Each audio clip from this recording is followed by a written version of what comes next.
முதலமைச்சரா விஜய் அவர்கள் பதவியேற்ற உடனே தொடர்ச்சியா எல்லா அரசியல் கட்சி தலைவர்களும் சந்தித்து வந்தார். ஆனா அதிமுக பொதுச் செயலாளர் எடப்பாடி பழனிசாமி மட்டும் ஏன் சந்திக்கல அப்படின்ற ஒரு பெரிய கேள்வி அவர்கிட்ட இருக்கு. ஏன் அப்படின்னா, நீங்க திமுக தலைவரை போய் சந்திக்கிறீங்க, விசிக தலைவரை போய் சந்திக்கிறீங்க, காங்கிரஸ் தலைவரை சந்திக்கிறீங்க, மதிமுக தலைவரை சந்திக்கிறீங்க, எல்லா அரசியல் கட்சி தலைவரை சந்திக்கிறீங்க.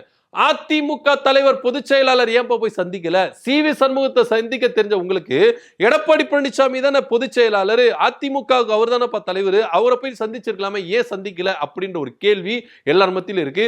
சி.வி. சண்முகம் உங்களுக்கு ஆதரவு கொடுக்கறதுனால அந்த தரப்பு நீங்க மட்டும் நீங்க என்ன பண்றீங்க, சந்திக்கிறீங்க. ஒருவேளை எடப்பாடி பழனிசாமி சந்திச்சிருந்தா சி.வி. சண்முக தரப்பு தனக்கு ஆதரவு தராது அப்படின்ற ஒரு எண்ணமா முதலமைச்சர் விஜய் அவர்களுக்கு அப்படின்னு கூட நம்மளால கேள்வி எழுப்ப முடியும். சோ நீங்க என்ன பண்றீங்கன்னா, இந்த கட்சியை ரெண்டா உடைச்சி எடப்பாடி பழனிசாமியை தவிர்த்துட்டு சி.வி. சண்முகத்தை நீங்க என்ன பண்றீங்க, சந்திச்சிருங்க.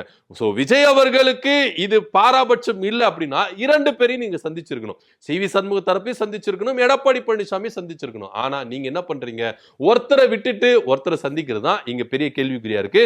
சோ இந்த ஆட்டத்துக்கு பின்னாடி லீமா ரோஸ் அப்படின்ற ஒரு மார்டின் ஃபேமிலி இருக்குது அப்படின்றத பார்க்கணும். இந்த லீமா ரோஸ் யாரு அப்படின்னு பாத்தீங்கன்னா, ஆதவர்ஜனுடைய மாமியார் தாங்க லீமா ரோஸ். சோ ஆதவர்ஜனா லீமா ரோஸ் தன்னுடைய மாமியாரை வைத்துக்கொண்டு அதிமுக ஒரு பிளவு ஏற்பட்டு தனக்கு ஆதரவா நிறைய எம்எல்ஏக்கள் உள்ள வரணும் அப்படின்ற ஒரு கேம் விளையாடுறாரோ அப்படின்ற ஒரு கேள்வியும் நமக்கு எழதான் செய்யுது. சோ எதுவா இருந்தாலும் முதலமைச்சர் விஜய் அவர்கள் எல்லா அரசியல் கட்சி தலைவரை சந்தித்தது போல எடப்பாடி பழனிசாமி சந்திச்சு இருக்கணும்.